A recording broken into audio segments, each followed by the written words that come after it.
My name is Katherine, and I am 32 years old. I trusted my husband Daniel with my $5 million inheritance after my parents died. Yesterday, he laughed while kicking me out of our mansion.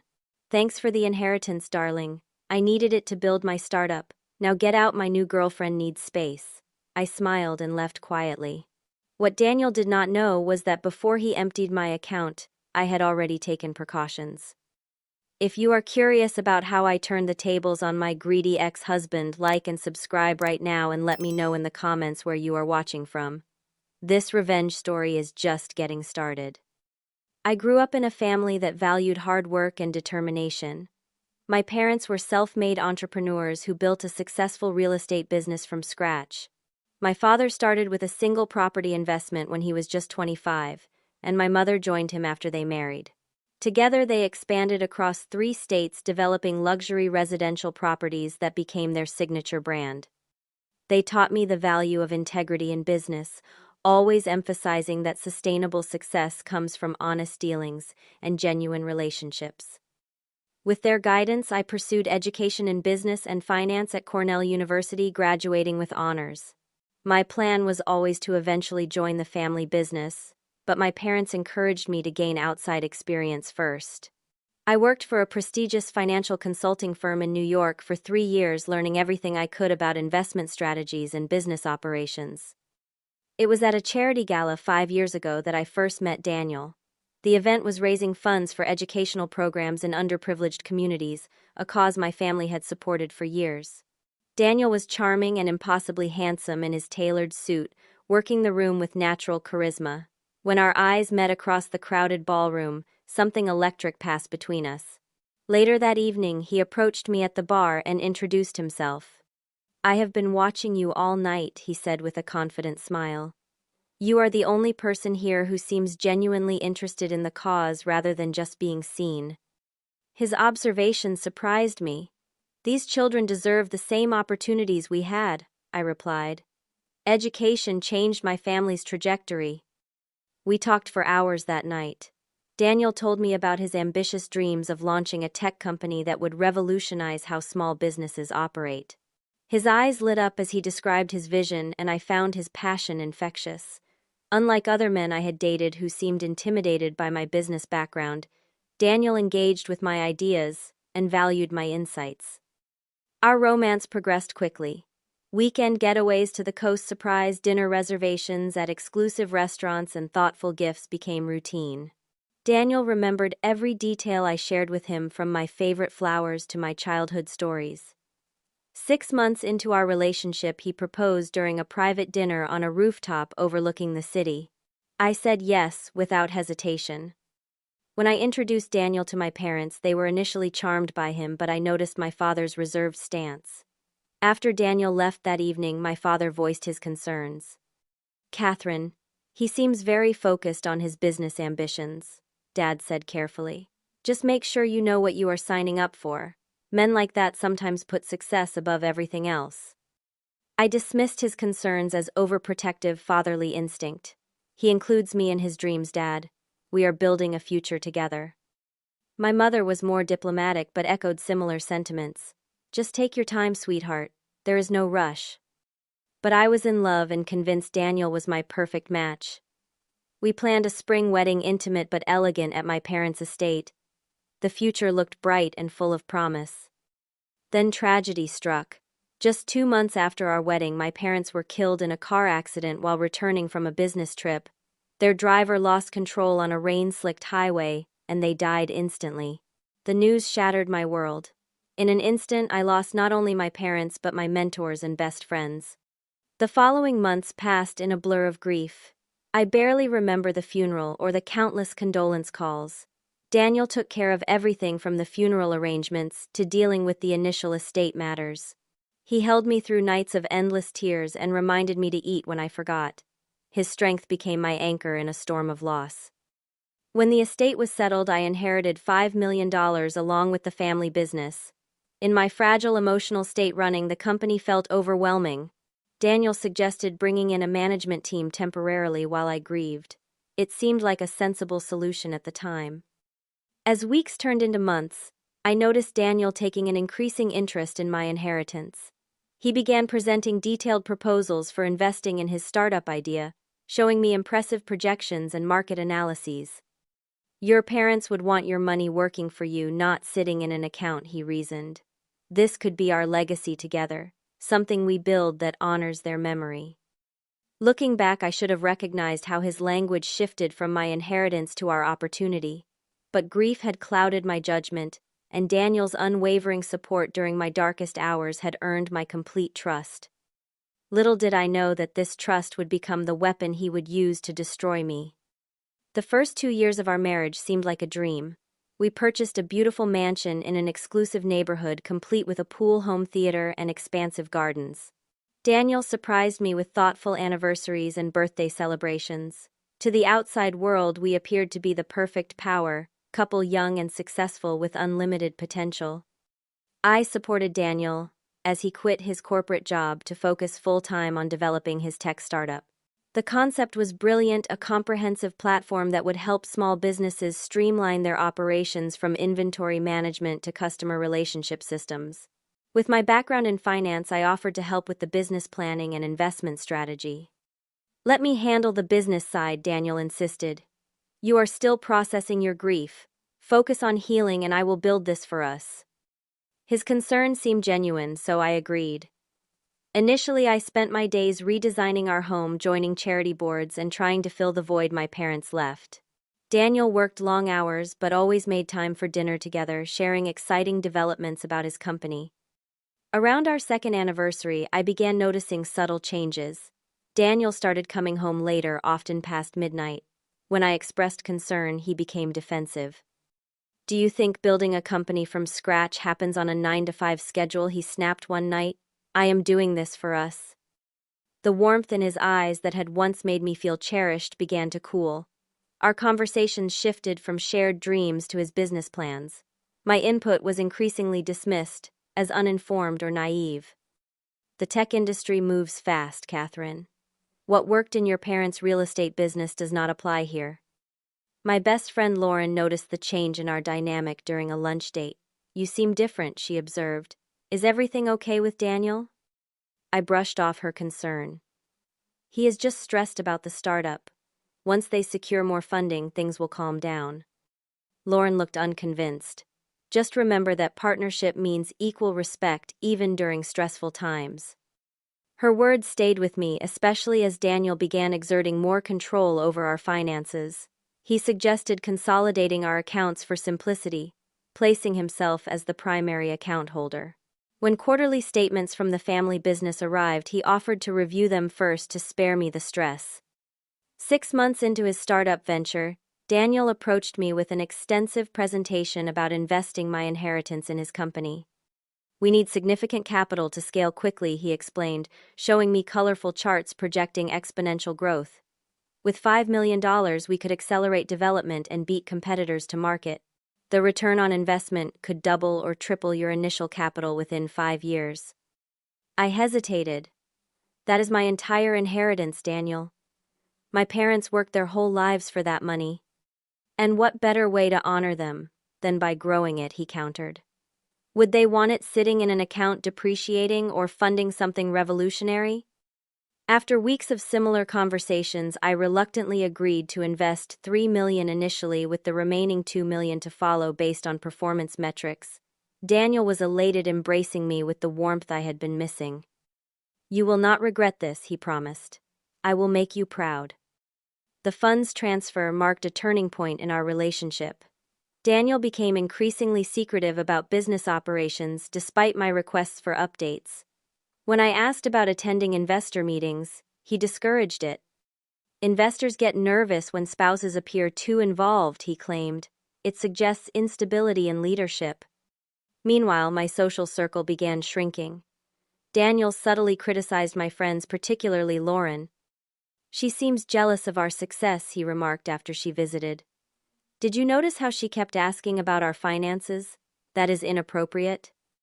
I defended Lauren, but Daniel's comments planted seeds of doubt. Gradually, I found myself declining invitations and losing touch with people who had once been central to my life. The first major argument came when I questioned some unusual business expenses on our joint credit card. $7,000 at Tiffany and Company, I asked, reviewing the statement. What was that for? Daniel's face hardened. Client gifts. This is exactly why I did not want you involved in the day-to-day. You question everything without understanding business development costs. I understand business development, I retorted. My parents built a multi-million-dollar company, remember? They never needed to spend thousands at jewelry stores to secure clients. His expression changed, then a cold calculation replacing the momentary anger. When he spoke again, his voice was controlled and emotionless. Your parents ran an old-fashioned business in a different era. The tech world operates differently. If you cannot trust me to manage this company effectively, perhaps you should not have invested in it.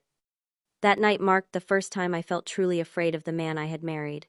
Not physically threatened, but emotionally manipulated in a way that left me doubting my own judgment. As I lay awake beside him, I wondered how the man who had held me through grief could now use that same grief as a weapon against me. The red flags were waving furiously before me, but I was still too invested both financially and emotionally to acknowledge what they meant. As Daniel's company grew, so did the distance between us. Tech Fusion, as he named it, expanded rapidly with my investment. They moved from our home office to a sleek downtown space with 30 employees within 8 months. Industry publications began featuring Daniel as a rising star in the tech world, and investment offers poured in. I attempted to take interest in the company's development, suggesting we visit the office together so I could meet the team. They are all extremely busy right now, Daniel deflected. Maybe in a few months when things settle down. When I pointed out that as a major investor I should have some visibility into operations, his response chilled me. The investment was a gift from wife to husband, he said dismissively. We did not structure it as a formal business arrangement with oversight rights. A gift, I echoed incredulously. $3 million was not a gift, Daniel. It was an investment in our future together. He softened slightly, kissing my forehead. Of course it is our future. I just need space to build this properly without distractions. Trust me.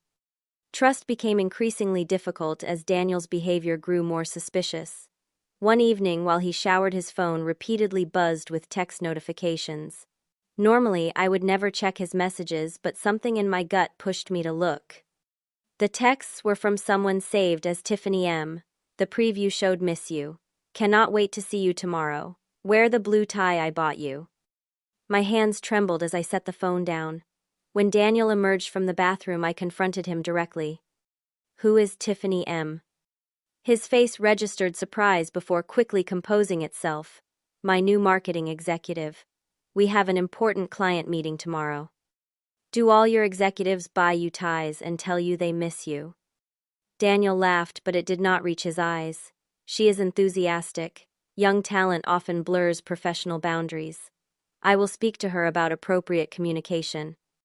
I wanted to believe him. The alternative meant my entire marriage was a facade. So I nodded and pretended to accept his explanation, but deep down, something had fractured in my trust. The following week, I visited Tech Fusion's office unannounced, bringing lunch as my excuse. The receptionist seemed surprised to see me. Mrs. Winters, I did not realize you were coming in today. I thought I would surprise my husband, I explained with a forced smile. Mr. Winters is in a meeting right now, she replied, looking uncomfortable, with the marketing team. I can wait. The receptionist made a quick phone call, speaking too quietly for me to hear. Minutes later, Daniel emerged from a conference room, his expression a mixture of annoyance and concern. Katherine, what are you doing here? I brought lunch, I said, holding up the bag. I thought we could eat together. I already ate, he replied curtly, and I have back-to-back meetings all afternoon. As he spoke, a young woman exited the same conference room. She was strikingly beautiful with long blonde hair and designer clothes. When she saw me, she paused momentarily before approaching. You must be Katherine, she said, extending a perfectly manicured hand. I am Tiffany Matthews, head of marketing. Daniel talks about you all the time. The diamond bracelet on her wrist caught the light as we shook hands. It looked eerily similar to one I had seen in our credit card statement as a client gift. Strange, I replied with a tight smile. He has never mentioned you. The tension was palpable, as Daniel quickly intervened, steering me toward the elevator. Let me walk you out. I will call you later. In the privacy of the elevator, his demeanor changed completely. Do not ever show up at my office, unannounced again, he hissed. It undermines my authority with the team. Is that what you are worried about? Your authority, not the fact that your marketing executive wears jewelry charged to our account. You are being paranoid, he snapped. That bracelet was a performance bonus approved by the board. What board? You have never even told me who sits on your board of directors. The elevator doors opened, and Daniel's face instantly transformed into a pleasant mask as an elderly couple entered. The conversation was effectively ended. Over the next few months, Daniel's absences became the norm rather than the exception. Late nights at the office, weekend, business trips, and conferences kept him away from home most days. When he was home, he was distant, constantly on his phone or laptop. I began scrutinizing our financial statements more carefully. Expensive restaurant charges in cities where Daniel supposedly had meetings, hotel bookings that extended beyond conference dates. A second cell phone line I never knew about. The final confirmation came when I discovered a receipt for a weekend getaway to Napa Valley tucked in his suit pocket while doing laundry. The reservation was for Daniel and Tiffany Winters, and dated during a time he had told me he was at a technology conference in Chicago. That night I waited for him with the receipt on the kitchen counter. When he arrived home, I simply pointed to it. Do you want to explain this? Daniel stared at the paper, and for once he had no immediate excuse. After a long silence, he spoke with cold calculation. This is not how I wanted you to find out. Find out what? That you are having an affair or that you are pretending she is your wife. Katherine, be reasonable. We have grown apart. It happens in marriages. We have grown apart because you have been cheating on me, I shouted, my composure finally breaking, while using my money to fund your lifestyle with her. Daniel's expression hardened. Your money tech fusion is valued at $30 million now. Your investment was just the beginning. I have built something significant that goes far beyond your contribution. His words felt like physical blows. Not only was he betraying our marriage, but he was dismissing my role in his success entirely. How long? I asked, my voice barely a whisper. Does it matter? It matters to me. He sighed as if my emotional pain was an inconvenience. 6 months. But Tiffany understands me in ways you never have. She shares my vision and supports my ambitions without questioning every decision. The revelation shattered whatever was left of my heart. 6 months. Half a year of lies, deceit, and manipulation. All while spending my inheritance and treating me like an obstacle to his happiness. I walked away from him, then locking myself in our guest bedroom. Through the door I heard him say, "We need to talk about next steps. This marriage clearly is not working anymore." That night, as tears soaked my pillow, I realized the man I married had never truly existed. He was a carefully constructed illusion designed to gain access to my inheritance, and I had fallen for it completely. 3 days of tense silence followed our confrontation. Daniel slept in the master bedroom while I remained in the guest room, barely eating or sleeping as I processed the magnitude of his betrayal. On the 4th morning, I awoke to the sound of voices downstairs. Wrapping myself in a robe, I descended the staircase to find Daniel and his lawyer sitting in our living room with documents spread across the coffee table. Katherine, Daniel said coolly.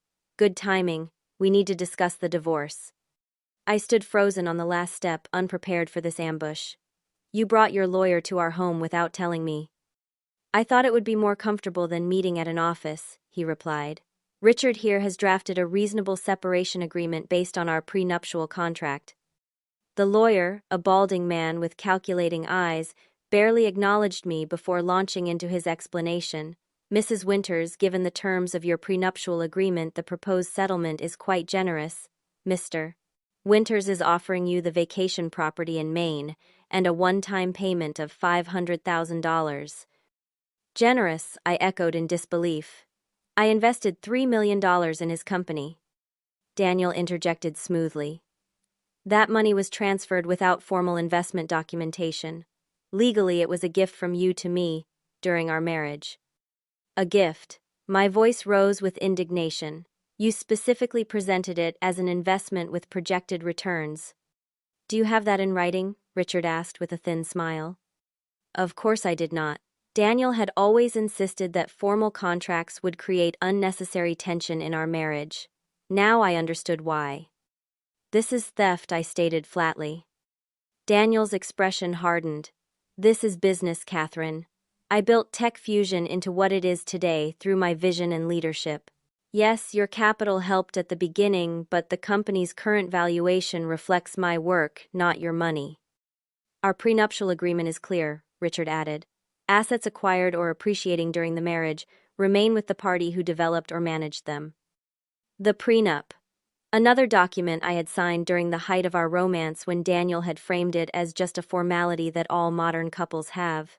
I had trusted him completely, signing without having my own lawyer review it thoroughly. I need time to consider this with my own legal counsel, I managed to say. Daniel checked his watch impatiently. Take the weekend, but I expect your response by Monday. The sooner we resolve this, the better for everyone. As they gathered their papers, the front door opened, and Tiffany walked in as if she owned the place. She froze momentarily upon seeing me, then smiled with artificial sweetness. Oh, I did not realize you would be here, Katherine. I thought you had already moved out. The audacity left me speechless. Daniel did not even have the decency to look embarrassed. Tiffany is helping me reorganize some things, he explained casually. We are redecorating. Redecorating our home. Before I have even agreed to divorce terms. Daniel's facade finally cracked, revealing the contempt beneath. Let us be honest, Katherine. This marriage is over. You are just prolonging the inevitable. Something inside me snapped. This is still legally my home. I have not signed anything yet. Daniel laughed, then a cold sound that bore no resemblance to the warm laughter I had once loved. Actually, it is not. The mansion is in my name alone. Another detail from that prenup you apparently did not read carefully. He walked to the front door and held it open. I want you out by tonight. Take whatever personal belongings you need now, and we can arrange for the rest later. You cannot be serious, I whispered, looking from him to Tiffany, who was now examining our family photos with distaste. Completely serious, Daniel replied. Thanks for the $5 million inheritance, darling. I needed it to build my startup. Now, get out, my new girlfriend needs space. Tiffany had the audacity to smile smugly as she linked her arm through Daniel's. I was thinking we could convert her closet into a yoga studio, she said, not even bothering to lower her voice. Humiliation burned through me as I stood in my robe, being evicted from my own home by my husband and his mistress. With as much dignity as I could muster, I returned upstairs and threw essential items into a suitcase, clothes, jewelry, important documents, and the few photographs of my parents I kept in my nightstand. When I returned downstairs, Daniel was on a business call, completely ignoring my presence. Tiffany was already measuring the living room windows for new curtains. As I walked toward the door, Daniel covered his phone momentarily. The security codes will be changed tonight.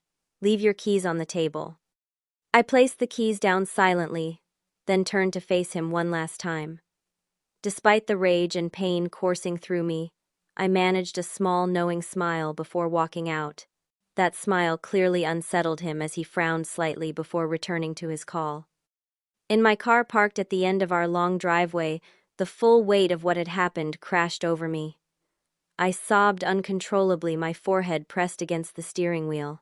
In the span of an hour, I had lost my home, my marriage, and potentially most of my inheritance. My entire life had been reduced to a single suitcase. When the tears finally subsided, I called the only person I could trust. Lauren answered on the second ring. Katherine, what is wrong? You sound terrible.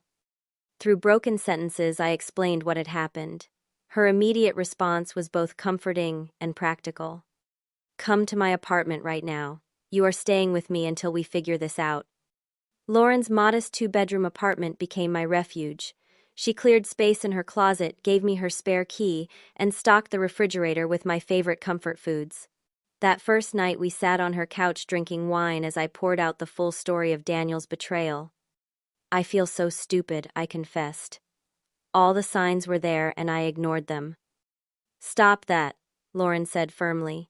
Daniel is a practiced manipulator. He targeted you when you were vulnerable after losing your parents. This is not your fault. Despite her reassurance, depression settled over me like a heavy blanket in the following days. I barely ate or slept, replaying every moment of my marriage and wondering how I could have been so blind. The future stretched before me, empty and uncertain. At 32, I faced starting over with potentially nothing but heartbreak and humiliation. He is going to get away with everything, I whispered one night. My parents' money, the company, the house. Everything they worked for, everything I trusted him with. Lauren studied me carefully before responding. Only if you let him. Her words hung in the air between us, a challenge and a question. Would I surrender everything, or would I fight back? What Daniel did not know, what I had not told anyone until that moment with Lauren, was that my compliance had been an act for months. I had suspected Daniel's betrayal long before the final confrontation, and I had been quietly preparing. 6 months earlier, I had noticed the first discrepancies in our finances. A series of transfers from our joint account to a business expense account I did not have access to. Credit card charges at restaurants and hotels, when Daniel claimed to be working late at the office. The bracelet for Tiffany that appeared on our statement as a client appreciation gift. Rather than confront him immediately, I began my own investigation. Years of watching my parents build their business had taught me the importance of thorough documentation and strategic planning. I meticulously recorded every suspicious transaction, photographed receipts, and kept a detailed timeline of Daniel's lies. I needed proof, I explained to Lauren, pulling out a hidden folder from my suitcase, and I needed to protect what was left of my inheritance. 3 months before our final confrontation, I had contacted Michael Harrington, my parents' trusted lawyer and family friend. I invited him to lunch at a restaurant far from Daniel's office, where I shared my suspicions and financial concerns. Daniel has been systematically draining your accounts, Michael confirmed after reviewing my documentation. And there are serious questions about how he has structured ownership of Tech Fusion. With Michael's guidance, I began executing a careful plan. First, I quietly opened new bank accounts at a different financial institution, using my maiden name and having statements delivered to a private post office box. Then I began transferring small amounts from our joint accounts to these new accounts, keeping the transactions below amounts that would trigger Daniel's attention. $2 million, I told Lauren proudly. That is how much I managed to secure before he locked me out of the main accounts. It was what remained from my inheritance that he had not yet transferred to his business accounts. Lauren's eyes widened. So when he thinks he has left you with nothing, he is wrong, I finished with the first genuine smile in weeks. But my preparation went beyond just securing funds. With Michael's help, I had conducted a thorough investigation into Tech Fusion's business practices. What we discovered was troubling. Daniel cut corners everywhere, I explained, spreading documents across Lauren's coffee table, tax evasion through misleading expense reports, misrepresentation to investors about proprietary technology that was actually licensed from other developers, even fraudulent claims about client contracts that did not exist. I had meticulously documented everything, gathering evidence through careful monitoring of Daniel's carelessly discarded paperwork and occasional access to his laptop when he left it unlocked. Michael had helped me understand which actions crossed from unethical into potentially illegal territory. Most crucially, I had discovered that Daniel had established Tech Fusion's corporate structure in a way that misrepresented ownership. While he claimed full ownership in public statements, the incorporation documents I found showed that my $3 million investment should have secured me 30% ownership of the company.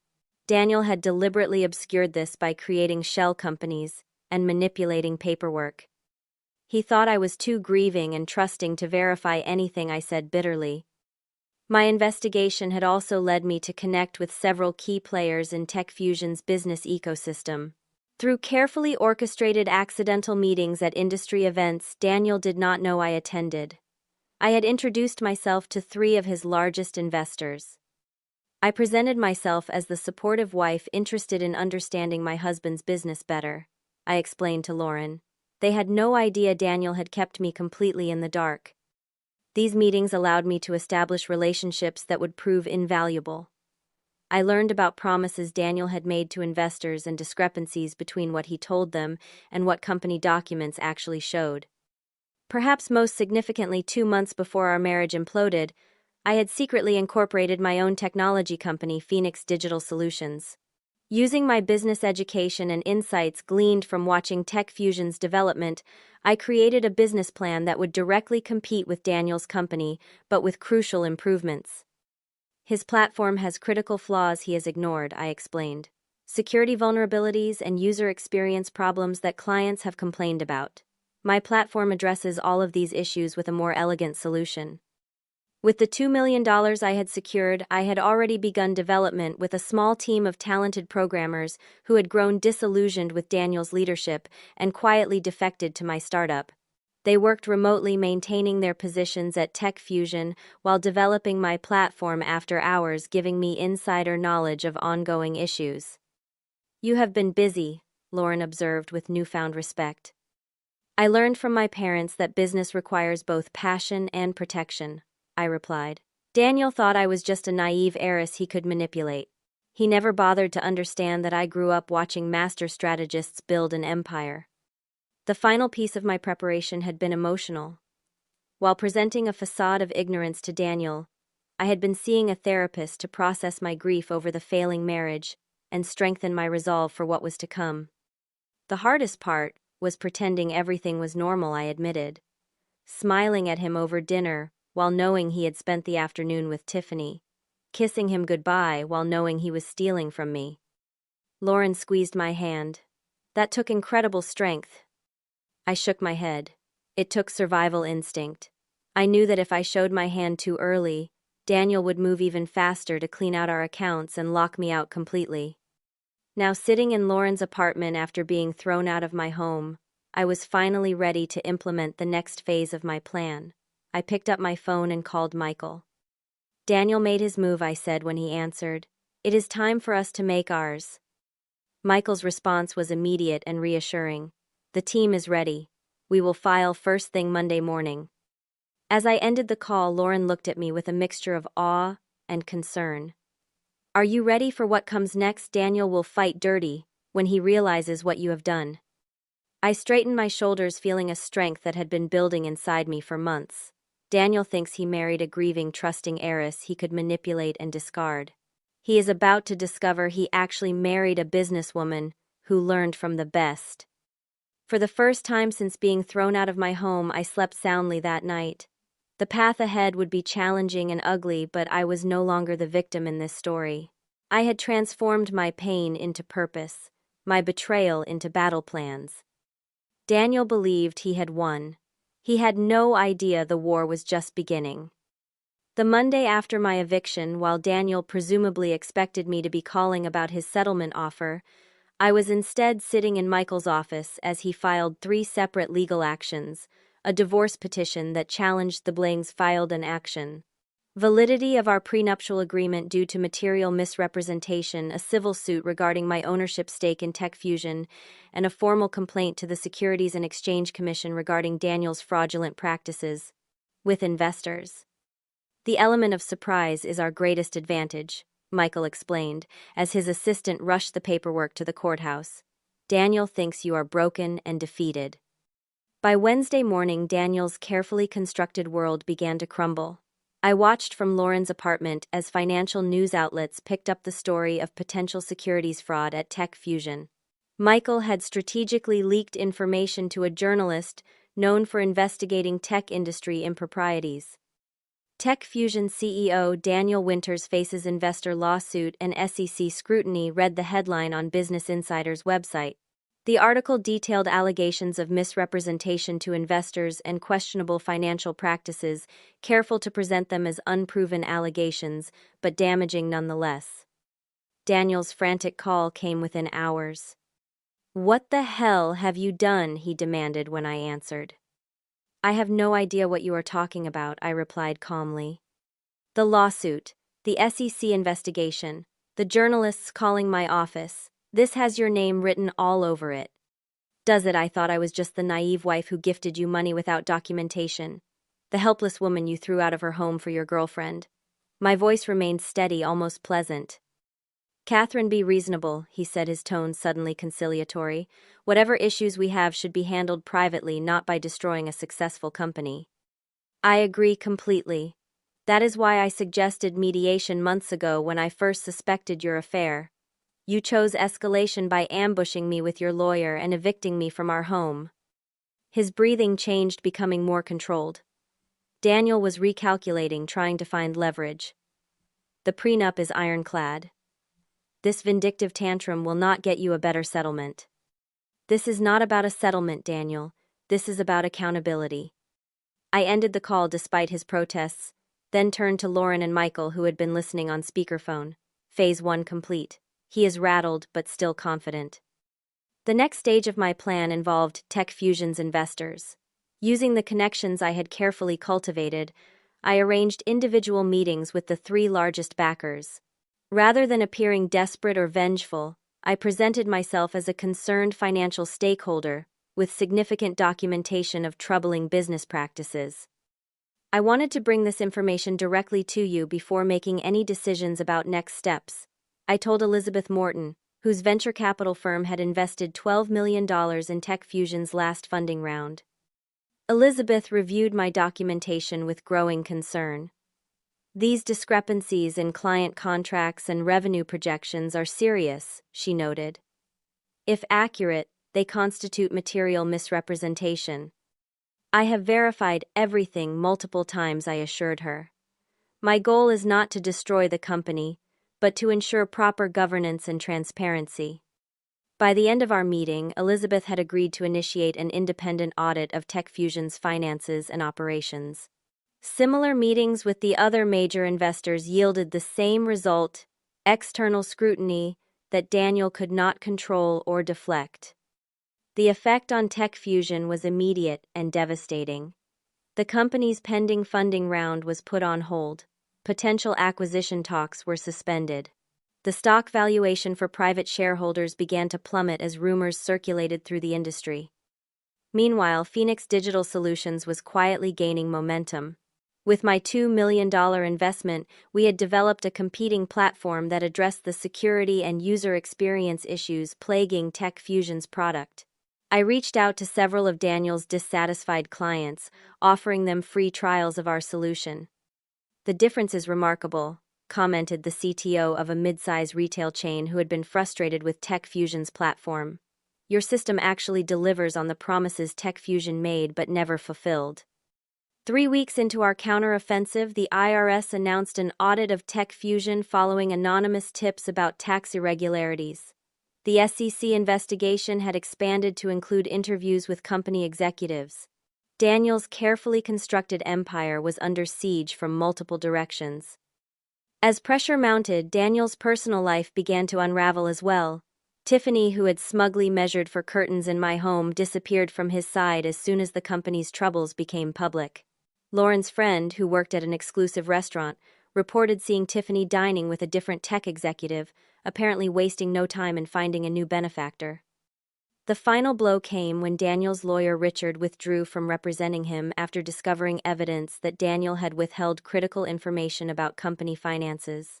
Without legal representation and facing multiple investigations, Daniel finally reached out with a different tone. "We need to talk," his text message read. "Please, Katherine, I am willing to negotiate." I agreed to meet him at a neutral location, a conference room at Michael's law firm. When Daniel arrived, the change in his appearance was shocking. The confident, impeccably dressed man who had thrown me out of our home was gone, replaced by someone with shadows under his eyes and a rumpled suit. "This has gone far enough," he said without preamble. "Tell me what you want to make this stop." I studied him calmly. "I want what is rightfully mine: full recognition of my 30% ownership in Tech Fusion, based on my investment compensation for the emotional distress of your infidelity and financial manipulation, and a public acknowledgement of my role in founding the company." Daniel laughed bitterly. "The company is tanking because of your vendetta. 30% of nothing is still nothing." Tech Fusion is failing because of your fraudulent practices and mismanagement. I corrected him. My actions merely brought them to light. So this is revenge, he said, his expression darkening. You would destroy everything I built just to get back at me. No, Daniel. This is justice. And unlike you, I actually have a proposal that could save the company. I slid a document across the table. It outlined a restructuring plan that would address the governance issues while preserving Tech Fusion's core business value.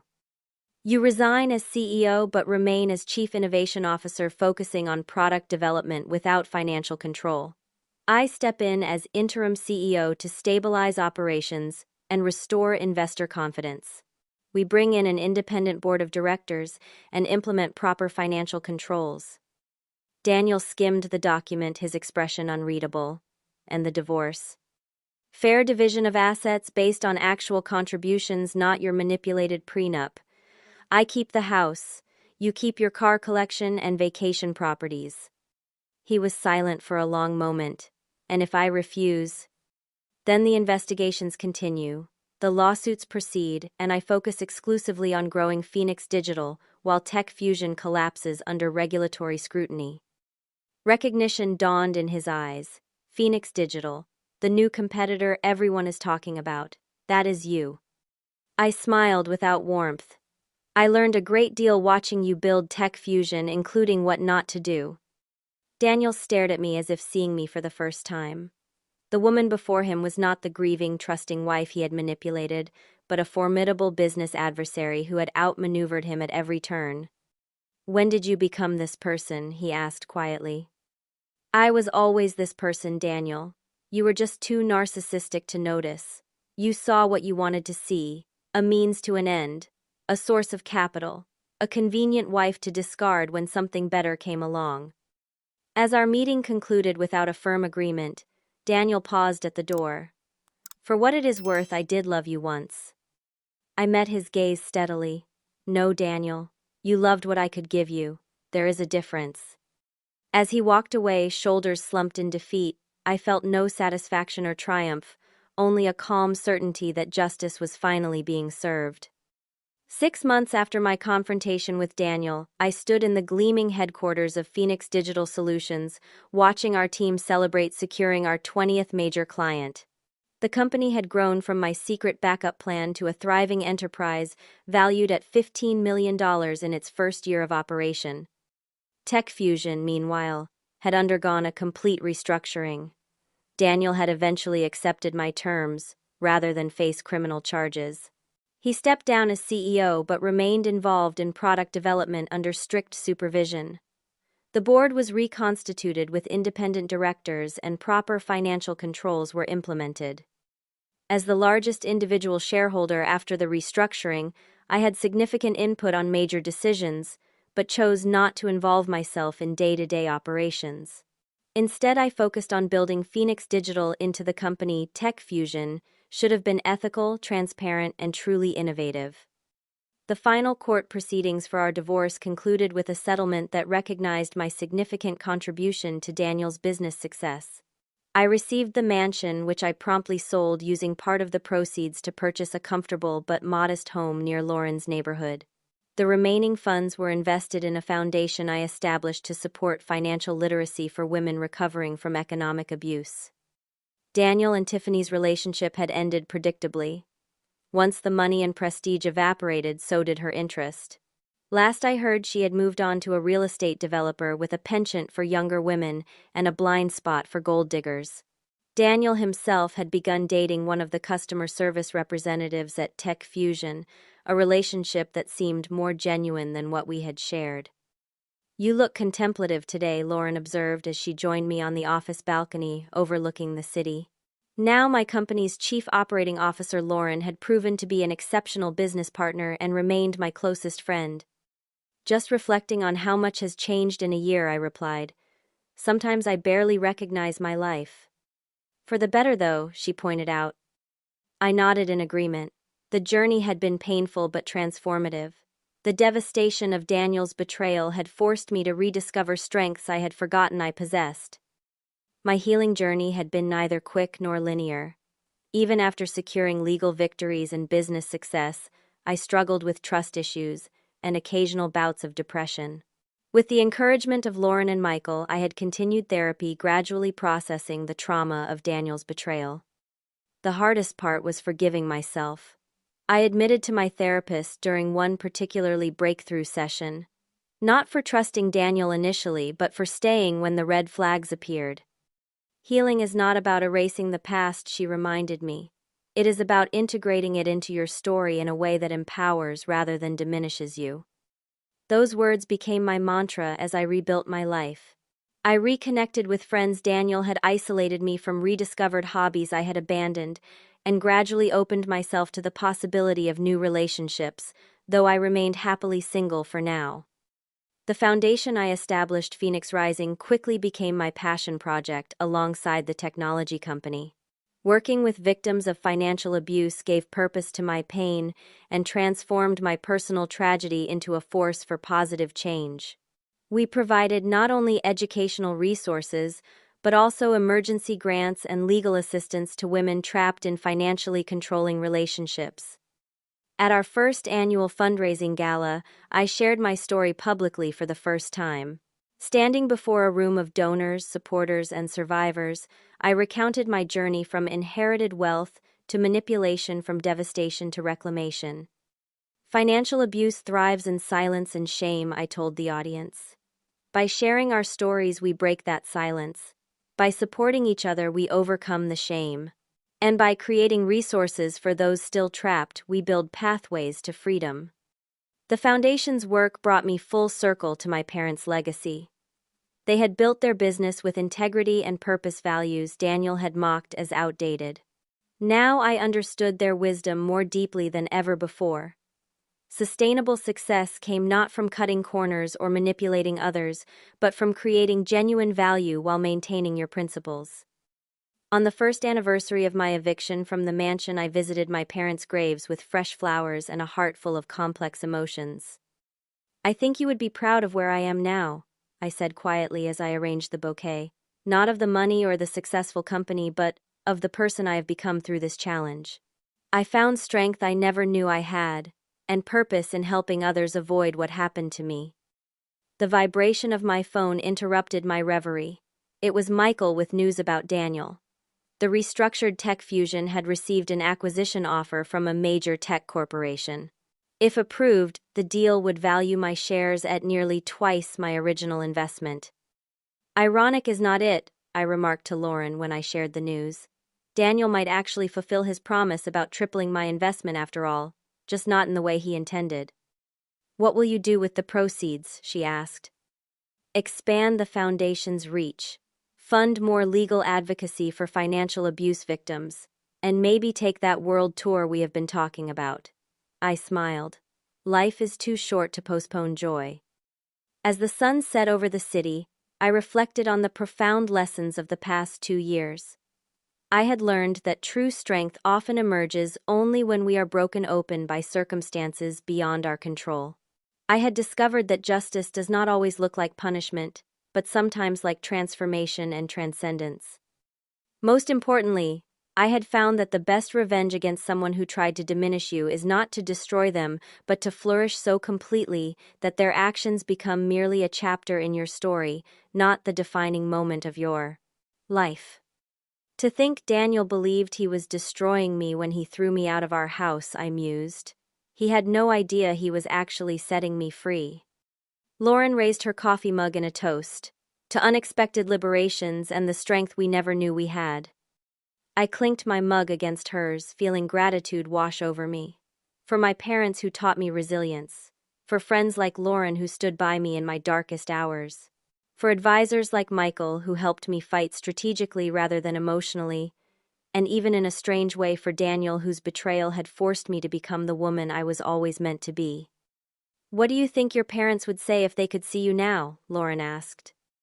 I smiled, picturing their faces clearly for the first time in months, without pain overshadowing the memory. They would say, I had finally built something truly valuable, something their money could never buy: a life of integrity, purpose, and authentic connection. As night fell over, the city lights twinkling like earthbound stars, I felt a sense of peace that had eluded me since their deaths. The journey had been painful, but the destination was worth every step. What started as a devastating betrayal had become the catalyst for my most authentic life. Daniel had taken my inheritance and built his empire only to lose everything that truly mattered. I had lost my inheritance, but found my power building something far more sustainable, a life of meaning, connection, and purpose. That was the ultimate victory, and one that could never be taken away. If you have ever faced betrayal or had to rebuild your life from scratch, I would love to hear your story in the comments. How did you find the strength to move forward? Was there a moment when you realized you were going to be okay? Please like and subscribe if this story resonated with you, and share it with someone who might need to hear that their current struggle could become their greatest strength. Thank you for joining me on this journey, and remember, sometimes, when you think you have lost everything, you are actually being prepared for something better.